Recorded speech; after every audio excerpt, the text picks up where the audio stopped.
Miguel Almiron, of course, made history being the first player to sent off after FIFA introduced the new rules that you can't speak to opponent while covering your mouth. Well, a good one was on our early show, and he disagreed with the decision. Because it's such a new rule, I think it's something that as a player you need to get used to still, you know? I mean, even myself, when I remember me playing, or when I remember games of myself, I've done it, you know? I've done it in the past, and not in a disrespectful, just to have a conversation because I didn't want the cameras maybe to catch what I'm saying.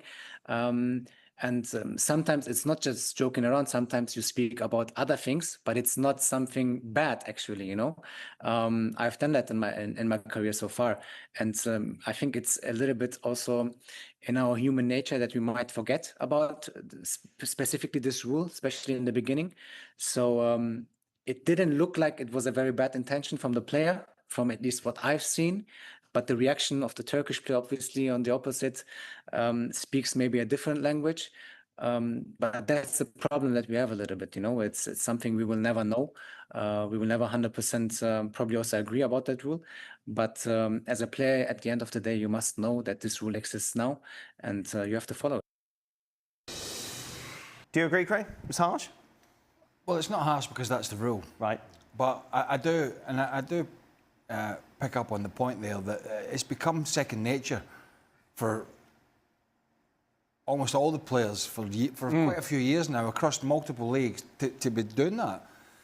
And I think to go as quickly, and look, I'm not making an excuse, but to go as quickly from nothing to a red card for it when players in the heat of the moment might just slip their mind, I think that's the harsh side of it. You know, rights and wrongs, but I think a yellow card would suffice. And if you did it again, it was a red card. But, you know, to go straight to a red card when it might be a case of forgetting, which I think is a nonsense in the first place. Players were doing, we were talking about this, players covering their mouth as if, you know, they're giving away state secrets. But this is obviously to stop.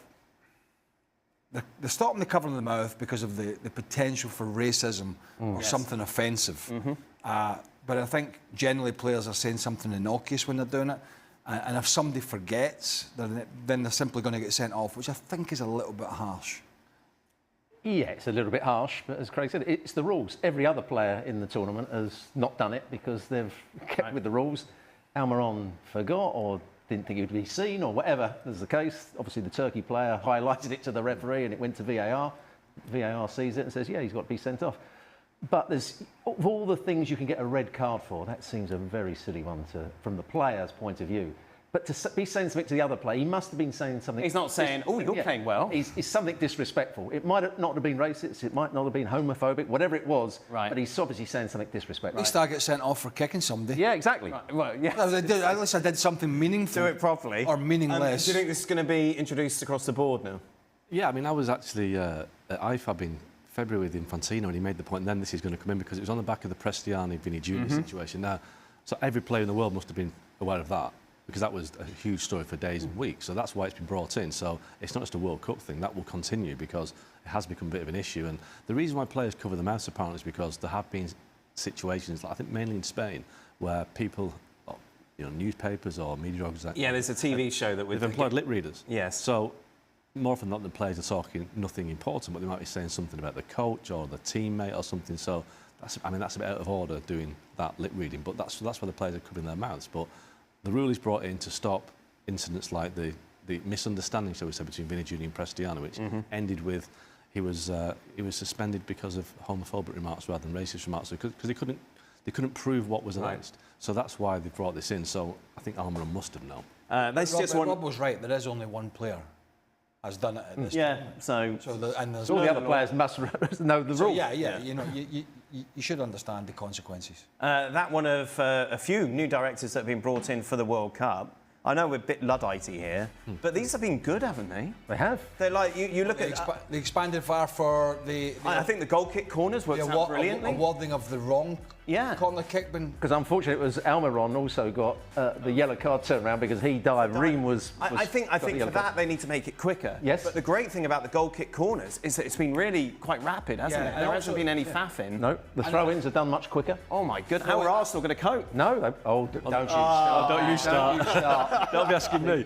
No, I was at the Mexico game on Thursday, and 91st minute, Mexico 1-0 up, and one of their defenders goes down, and Javier Aguirre was going crazy at him, saying, "Get up," because he knew that if this guy had to go off for a minute, without one of the main defenders, and South Korea could have equalised. Yes. So it's really quickened it up, and these hydration breaks have added to the clock, but you take them away, there's not a lot of time wasting for throw-ins, for injuries. No. So And that's what we get annoyed about when players go down, when you know they're not really injured and Yeah. the game stops. That's going to come out the game Yes. if they carry on doing Yeah, it. but what if you are genuinely injured? You still have to go off for a minute.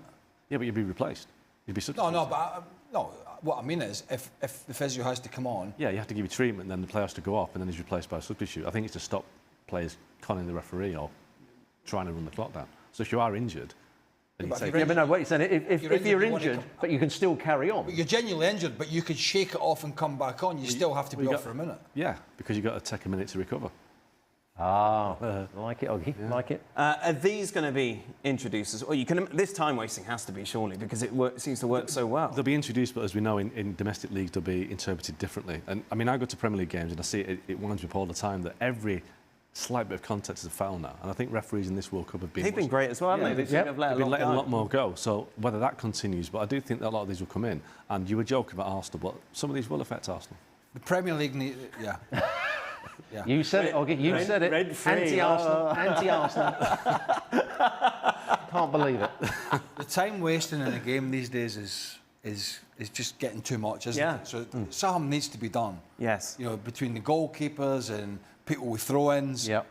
people rolling around, substitutions. So yeah, there's no reason they can't implement this across the leagues. Now, what you're going to get is the conspiracy theories who are sat at home with a little stopwatch. You know, he's been 6 seconds, he's been 5, he's been. You know, what I mean, we're going to get all that, but you know, you're never going to get it 100% correct. But the referees, what I love about them here, they're not suffering any fools. No. As soon as they think it's any time wasting at all, the decision gets reversed. And was there a directive before? Because they seem to be letting a lot more go.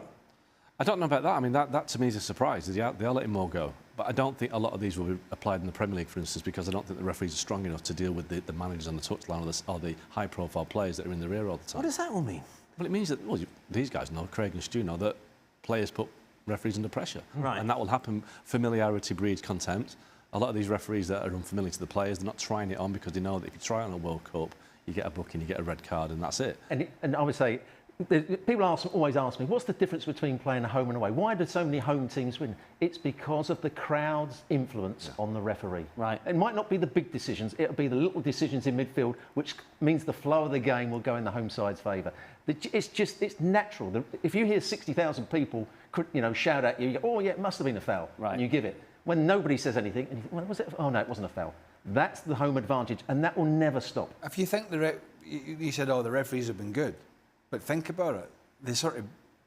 This is the cream, supposedly. true, yeah. You know, if you think all the best referees are in England, you're wrong. Yeah. Clearly, we've seen it. They're not. If you think they're all in Spain, you're wrong. Yeah. So, there are good referees around the rest of the world, and we're seeing that. The best referees, according to FIFA, are here. Now, you can sort of debate that, but generally, the top guys are here, men and women. They're officiating, and that's why they are as strong as they are, and that's why they're not taking any nonsense.